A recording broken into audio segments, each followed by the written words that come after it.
Hey, I'm going to share my twin flame experiences with you guys and what I've learned from them. I'm Natasha Bailey from Soul Mission. So this is the next video in my series of videos about twin flame experiences. So I'm feeling a bit nervous about sharing my twin flame experiences because they have been quite intense experiences, and I know I still have some way to go to be fully resolved, but nevertheless I want to share what I've gone through so you can learn from me and hopefully save yourself some time and some unnecessary suffering, so that you can really be on your healing journey more fully and really integrate all the lessons from these experiences. So I've had two twin flame experiences so far in my life, and both of them ended up being quite painful for me, because they showed up what wounds or what remaining wounds I had to work on in terms of my own level of consciousness. And I also became much more aware of how wounded my twin flames also were, and what level of consciousness they were operating from. So what I've experienced is, a very intense and deep connection with them. By the way, I wasn't with them at the same time. This is two different timelines that we're dealing with here. But the connection was very intense, very magnetic. It was like an irresistible draw to one another. And my abandonment wounds were triggered by these connections. And it forced me to really begin to work on my insecure attachment style, which I developed from childhood, due to one of my parents having a mental health problem. So she wasn't consistent with me and was actually also quite terrifying a lot of the time.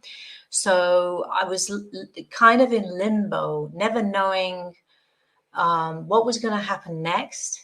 So basically, I didn't have a reliable or consistent or emotionally available or emotionally present parent.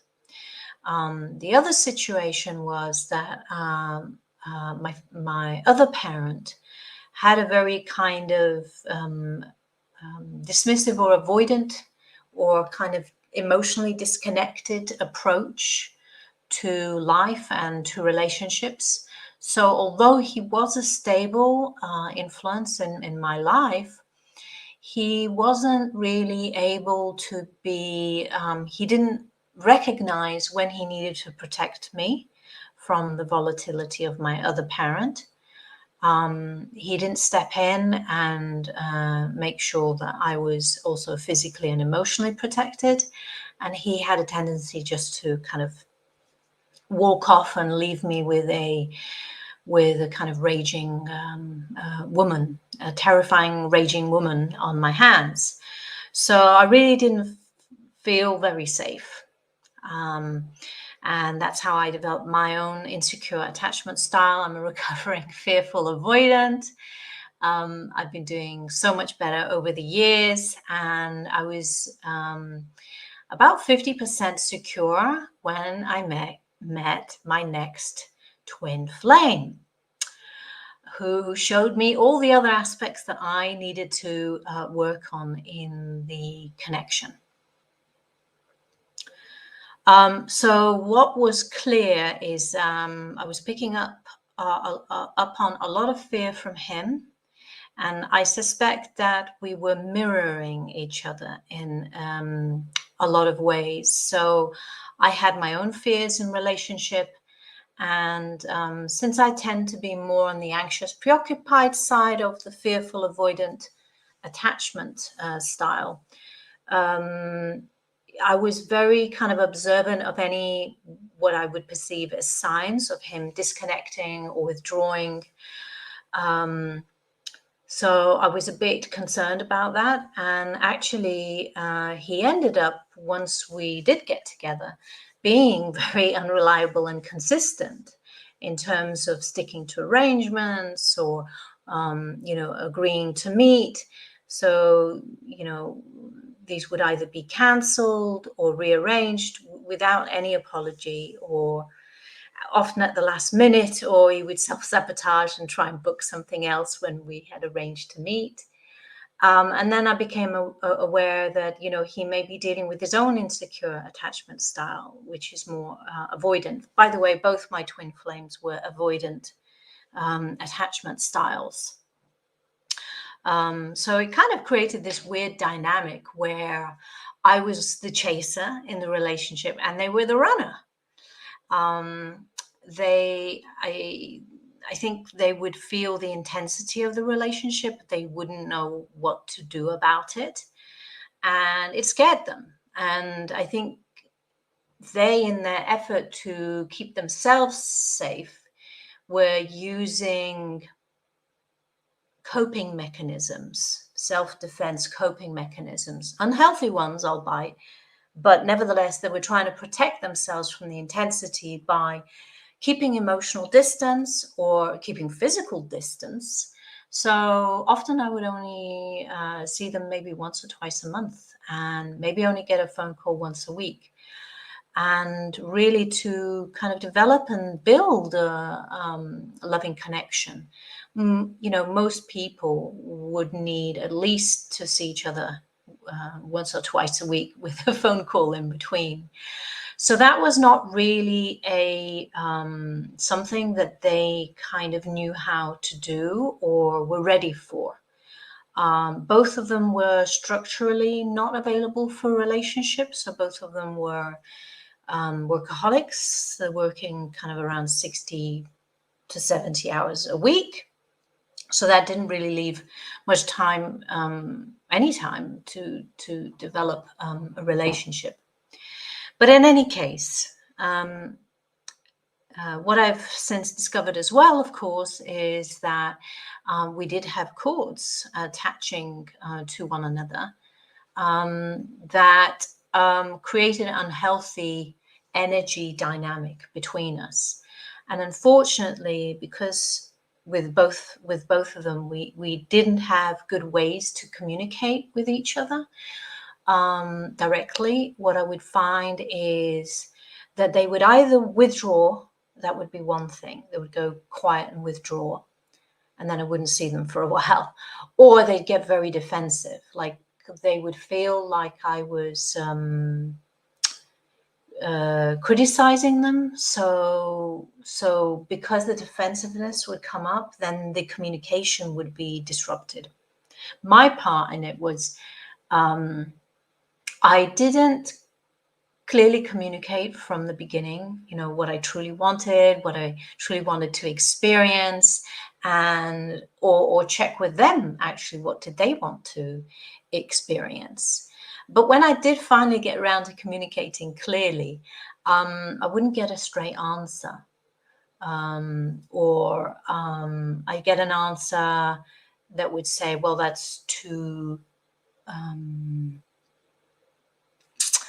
structured, basically, what you're asking for or wanting. And I guess this is where the fine line needs to be drawn between the desire and not having fear to connect and making time for connection, and being overly structured about it. But neither going to such another polarity that there is no time or energy being put into developing the relationship. So for my part, I didn't express my needs clearly. I didn't check with them as to whether they were on the same page. And generally, as time went by, it was more and more kind of volatile. And unfortunately for me, it really ended up dysregulating my nervous system because it triggered all those unhealed childhood traumas and seriously affected my my health and my gut. So I've been doing a lot of work over the past year or so to heal my health and recondition my vagus nerve system and do a lot of somatic body processing work to heal that, as well as getting healing from other treatments and mentors who I'm in regular connection with. So this is the kind of dynamic that can happen in unhealthy twin flame connections, certainly in mine. And I am in this space where I'm working on myself, I'm healing me. And I truly believe that once I heal my own insecure attachment style and I connect even more deeply with my own energy, then it doesn't matter who comes into my life, if they're emotionally available or not, if they're structurally unavailable or not. I will, number one, be able to spot that quickly. Number two, follow my intuition and disconnect when it doesn't work so that I'm freed up to make myself available for the one who is ready. So, because that's basically what we all want, is to be on the journey with another who understands the importance of self-healing work on multiple dimensions, not just mental level, but also emotional, physical, and spiritual. Yeah, that's the other thing I wanted to say about my twin flame connections. They've been very much in their cognitive mental body. I've been much more in my emotional body.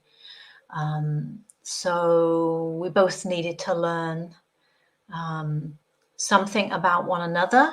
I needed to learn about more of my thought patterns, healthier thought patterns, and they needed to connect more to their emotions and to their body so that they were not just up here overthinking and trying to figure things out about the relationship, but also fully allowing their life force energy to flow all the way through their body. And that does include doing femininity and masculinity work, so you can understand about polarity and healthy sexual tension in relationship. So there we have it. I've gone on for nearly 14 minutes. I think I'm going to leave it there and say to you, if you liked this video, please share, like, and subscribe. I look forward to reading all your comments, and I will catch you later. Ciao, ciao.